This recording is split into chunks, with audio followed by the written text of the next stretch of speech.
Hello friends, welcome to Madras family vlogs. இது வியாழக்கிழமையிலிருந்து நான் vlog எடுக்க ஸ்டார்ட் பண்ணியிருக்கேன். வெள்ளிக்கிழமை மகா சிவராத்திரி, அது கூடவே வீட்டில் ஒரு ஃபங்க்ஷனும் இருந்தது. அதுக்காக ஷாப்பிங் பண்ணலாம் அப்படின்ட்டு வெளியே வந்திருக்கேன். ஃபர்ஸ்ட்டு ட்ரெஸ் எடுத்துடலாம் அப்படின்ட்டு அதுக்கு தான் வந்திருக்கோம்.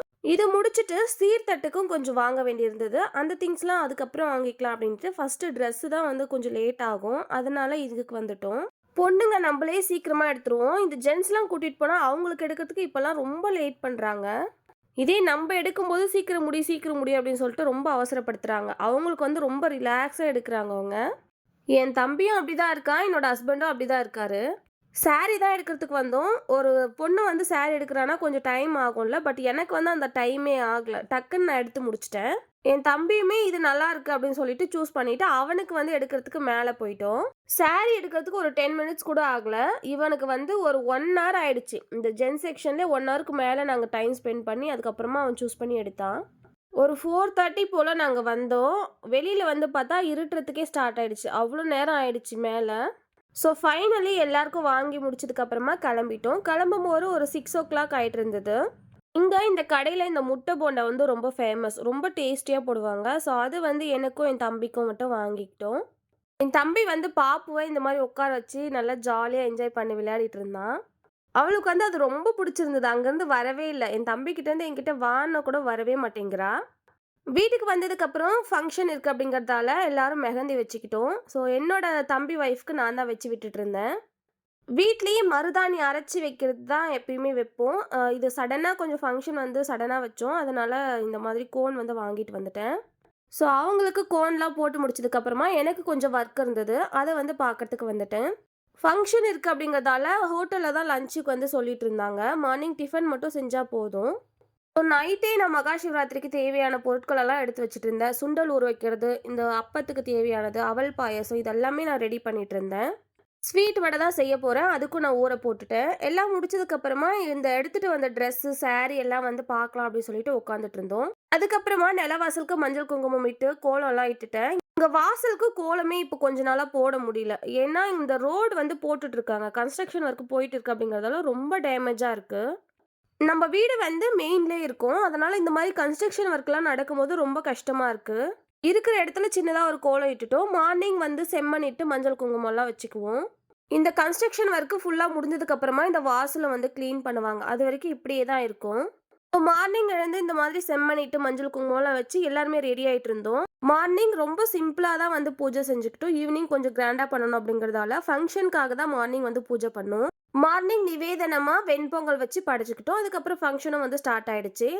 ஃபங்க்ஷன் எங்களால் டீட்டெயில்டாக கவர் பண்ணி போட முடியல. ஃபங்க்ஷன் முடியறதுக்கே 4:30 மேலே ஆயிடுச்சு. அதுக்கப்புறமா தான் அகெயின் வந்து ஃப்ரெஷ்அப் ஆகிட்டு இந்த நிவேதனத்துக்காகலாம் ரெடி பண்ணிகிட்ருக்கேன். கொஞ்சம் ஃபாஸ்ட்டாக எல்லா ஒர்க்கும் பண்ணுற மாதிரி இருந்தது. ஃபஸ்ட்டு வந்து சுண்டல் வந்து வேக வச்சு எடுத்துக்கிட்டேன். அதுக்கப்புறமா இந்த அவல் பாயசத்துக்கு வந்து ரெடி பண்ணிகிட்ருக்கேன். இந்த பிடி கொழுக்கட்டை, அதுக்கப்புறம் அவல் லட்டெல்லாம் செய்யலான்னு பிளான் இருந்தது. பட் ஃபங்க்ஷன் முடியறதுக்கே ரொம்ப லேட் ஆகிடுச்சு. அதனால் என்ன முடியுதோ அதை வச்சு வந்து நிவேதனம் படைக்கலான்னு செஞ்சிட்ருக்கேன்.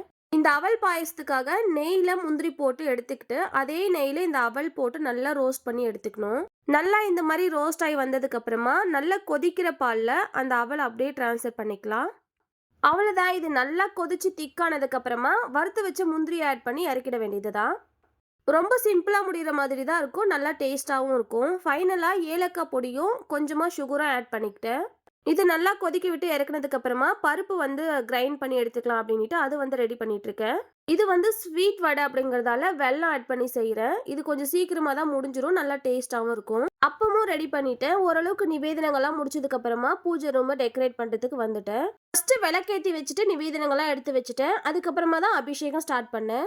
அபிஷேகத்துக்கும் எல்லாம் ரெடி பண்ணி வச்சுட்டேன். இன்னைக்கு ஒரு 5 பொருட்களில் தான் அபிஷேகம் செய்ய போகிறேன். பால் அபிஷேகம், தேன் அபிஷேகம், மாதுளை அபிஷேகம், இளநீர் அபிஷேகம், திருநீர் அபிஷேகம். கடைசியாக அர்ச்சனைக்காக பூவும் எடுத்து வச்சுருக்கேன். எல்லாம் அரேஞ்ச் பண்ணி முடிச்சிட்டேன். பட் அப்பா வந்து வரத்துக்கு கொஞ்சம் லேட் ஆகிடுச்சு. அவருக்காக தான் வெயிட் பண்ணிட்டு இருக்கேன். இன்றைக்கி அபிஷேகம் அப்பா தான் பண்ண போகிறாரு. ஸோ எல்லாமே ரெடி பண்ணிவிட்டு வெயிட் பண்ணிட்டு இருந்தோம். ஒரு 10 மினிட்ஸ்ல அப்பா வந்துட்டாரு. அபிஷேகமும் ஸ்டார்ட் பண்ணிட்டோம். முதல்ல புனித நீரால் அபிஷேகம் பண்ணதுக்கப்புறமா பால் அபிஷேகம் ஸ்டார்ட் பண்ணியிருக்கோம். லாஸ்ட் இயர் ஒரு 11 பொருட்கள் வச்சு அபிஷேகம் செஞ்சுருந்தாங்க.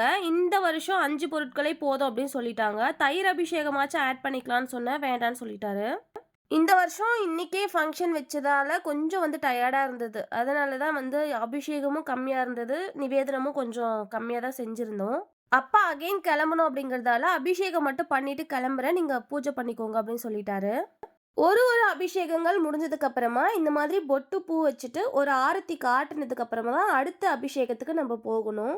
அப்படிதான் அப்பா பண்ணிட்டு இருக்காரு. முதல்ல பால் அபிஷேகம் முடிஞ்சிருச்சு. அடுத்து தேன் அபிஷேகம் நடந்துட்டு இருக்கு. பாப்பு தூங்கிட்டு இருந்தா கரெக்டா அபிஷேகம் பண்ற டைம்ல எழுந்துட்டா. அவ சினிங்கிட்டே இருக்கா அப்படின்னுட்டு அப்பா அபிஷேகம் பண்றதுக்கு விட்டுட்டு நான் வந்து அவ கூட இருந்தேன். எனக்கு எல்லா அபிஷேகத்தை விட இந்த மாதிரி தேன் அபிஷேகம் வந்து ரொம்ப பிடிக்கும். இங்கன்னு இல்லை, கோயில்ல கூட தேன் அபிஷேகம் பண்ணாங்கன்னா அது வந்து பார்க்கறதுக்கே அவ்வளோ அழகா இருக்கும். அந்த தேன் சுவாமிகளோட முகத்துல இருந்து அப்படியே வழிஞ்சு வரும்போது அவ்வளோ அழகா பிரகாசமா தெரிவாங்க. மற்ற அபிஷேகங்களை விட இந்த மாதிரி தேன் அபிஷேகம் செய்யும்போது நான் உடனே வந்து உட்காந்து பார்த்துட்டு இருப்பேன். எனக்கு அவ்வளோ பிடிக்கும் இந்த தேன் அபிஷேகம். அடுத்து இளநீர் அபிஷேகம் செஞ்சுட்டு இருக்கோம். இதை ஒரு டம்ளர்ல மாத்தி வச்சிருக்கலாம். ஏன்னா இது சின்ன ஸ்டாச்சு அப்படிங்கறதால அதுல வந்து கரெக்டா போர் ஆகல. அப்பா அட்ஜஸ்ட் பண்ணி அபிஷேகம் முடிச்சுட்டாரு. அதுக்கப்புறமா மாதுளை அபிஷேகம் ஸ்டார்ட் ஆயிடுச்சு. மாதுளை பழம் ஃபர்ஸ்ட் நான் க்ளீன் பண்ணி அபிஷேகத்துக்காக எடுத்து வச்சிருந்தேன். அதை அப்படியே எடுத்துட்டு போய் நாய்க்கு கொட்டிட்டான் அப்போ.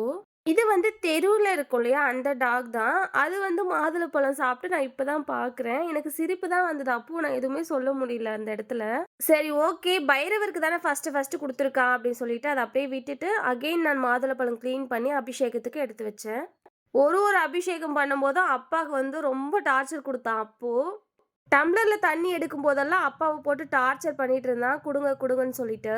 அவனையும் சமாளிச்சுட்டு அபிஷேகமும் பண்ணிட்டு இருந்தாரு அப்பா. பாப்புக்கும் அப்புக்கும் செம்ம டயர்டா இருந்தது. 4:30 போல தான் அவங்க தூங்குனாங்க. மார்னிங்ல இருந்தே தூங்கல. ஸோ நல்லா தூங்கி அப்பு எழுந்துட்டான். பாப்புக்கு ஸ்டில் டயர்டா தான் இருக்கு. ஸோ பாப்பு அகைன் தூங்கிட்டான்.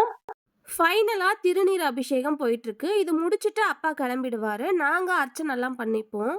4 கால பூஜை பண்ணணும்னுட்டு எனக்கு ஆசை. பட் இந்த டைம் என்னால முடியல. பேபிஸ் இருக்காங்க அப்படிங்கறதால. நெக்ஸ்ட் டைம் பார்க்கலாம் முடியுதா அப்படின்னுட்டு. அதுக்கப்புறம் கிவ் அவே பத்தி சொல்லணும். கிவ் அவே அந்த அளவுக்கு ரீச் ஆக மாட்டேங்குது. அதனால கிவ் அவே ஸ்டாப் பண்ணலாம் அப்படின்ட்டு ஒரு பிளான் இருக்கு. கிவ் அவே ஸ்டார்ட் பண்ணதுல இருந்து இன்னை வரைக்கும் ஷார்ட்ஸ் கூட விடாம பார்த்து ஃபுல்லா பார்த்து கமெண்ட் பண்றவங்க ஒரே ஒருத்தர் தான். ஸோ அவங்களுக்கு மட்டும் கிஃப்ட் பண்ணிட்டு இந்த கிவ் அவே இதோட ஸ்டாப் பண்ணலாம் அப்படின்னு டிசைட் பண்ணியிருக்கேன்.